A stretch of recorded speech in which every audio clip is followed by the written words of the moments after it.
ভিতরে ঢুকতে পারবে না কেউ কিন্তু। সিকিউরিটি গার্ড কেন? সিকিউরিটি গার্ড দেখুন, এই সিকিউরিটি গার্ড কে আপনি? পেশেন্ট বেরোন। আপনার পেশেন্টটা হাতে বাহান করবেন যখন ডাক্তারবাবু না আসে। সিকিউরিটি কে আছে? তারা মারো কাঁদনে। আরে কাঁদনে ধরে না, কথা বলছি সর এদিকে সর। যা, এই সিকিউরিটি কে আছে? ওই যখন সিকিউরিটি বেরোচ্ছে আমাদের টাকা আসবে না,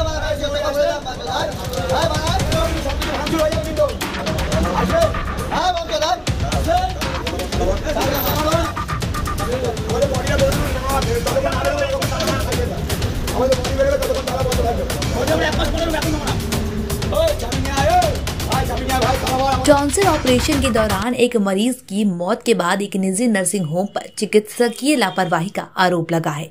दमदम छावनी मतकल सुकांतपल्ली निवासी 19 वर्षीय मीनाक्षी वैरागी सरकार के गले में खराश होने पर पहले ईएनटी विशेषज्ञ डॉक्टर राहुल सरकार के पास रेफर किया गया था। गले में इन्फेक्शन होने के कारण डॉक्टर ने तत्काल ओटी की सलाह दी, जिसके तुरंत बाद मीनाक्षी को 25 जनवरी को वीआईपी रोड के एक निजी नर्सिंग होम में भर्ती कराया गया था।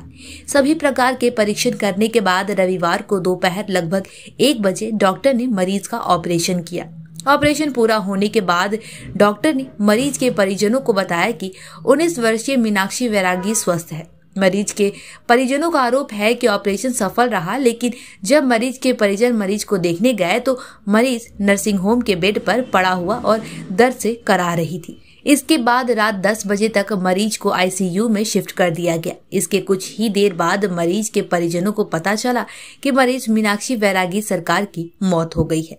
मरीज के परिवार ने यह भी दावा किया कि उस वक्त अस्पताल में कोई डॉक्टर मौजूद नहीं था। मरीज के परिजनों ने इस मौत के लिए चिकित्सकीय लापरवाही का आरोप लगाया है। घटना वीआईपी रोड पर बागोईहाटी जोरा मंदिर इलाके की है।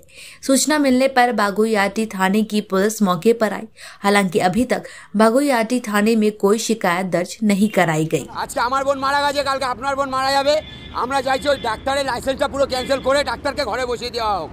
আমরা এটাই আমাদের কাছে দাবি, মিডিয়ার কাছে দাবি, যাতে সরকারের কাছে এটা পৌঁছায়, যাতে ওই ডাক্তারের লাইসেন্সটা পুরো ক্যান্সেল হয়ে যায়, যাতে আমাদের মতন আর কারোর বোন যাতে মারা না যায় এরকম মেডিসিনের চিকিৎসার গাফিলতিতে।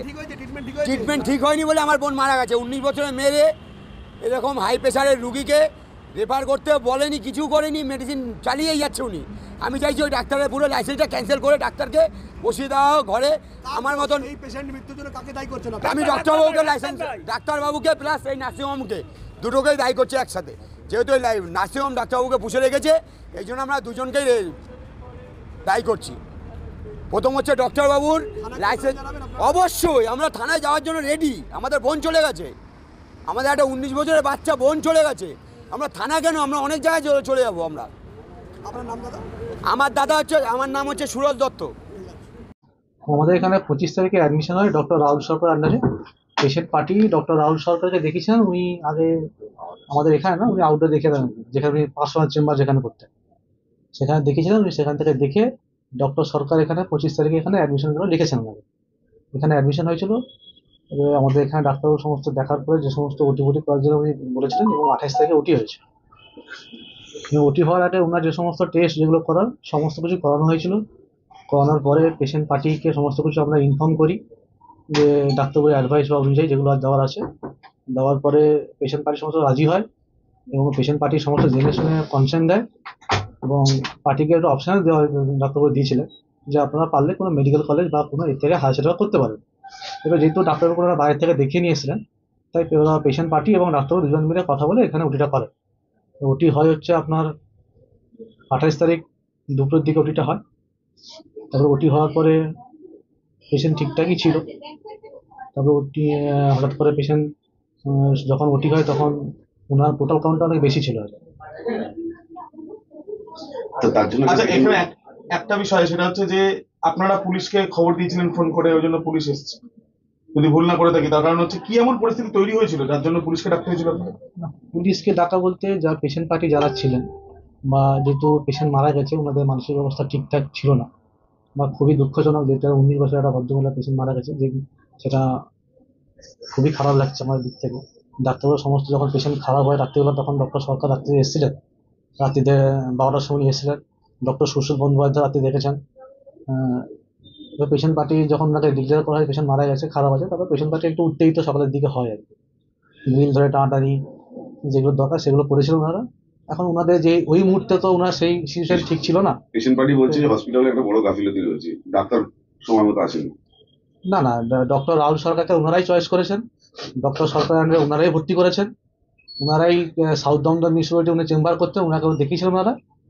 এবং ডক্টর যখনই পেশেন্ট খারাপ হয় রাত্রিবেলা 12টার সময় ডাক্তারবাবু এসেছেন পেশেন্টকে দেখতে, এবং ডক্টর সুশীল বন্দ্যোপাধ্যায়কে উনি কল করেছিলেন, উনিও এসে দেখেছেন রাত্রের দিকে, এবং সমস্ত রকমের যা যা করা সবই আমরা দিয়েছি সাপোর্ট দেওয়া। তাহলে কি কি কারণে মৃত্যু এখনো পর্যন্ত প্রাথমিকভাবে চিকিৎসা করে যেটা বুঝতে পারলেন?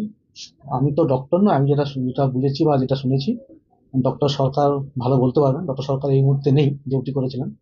ওনার টোটাল কাউন্ট হচ্ছে অনেকটাই বেশি, 53,800 মতো হচ্ছে আপনার টোটাল কাউন্ট, সেপ্টিসিমের সঙ্গে একটা ধারণা, যা এর জন্য পোস্টমর্টম করা হয়েছে, যেটা পোস্টমর্টম রিপোর্ট দেখে বোঝা যাবে কি হবে না। পোস্টমর্টম হয়েছে?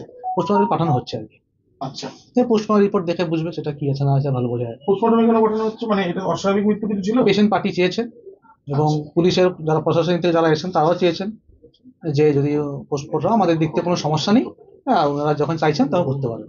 আপনার নাম? আমার নাম মানিক পাল, আপনার ডেজিগনেশনটা? Floor manager. হ্যাঁ, ফ্লোর ম্যানেজার।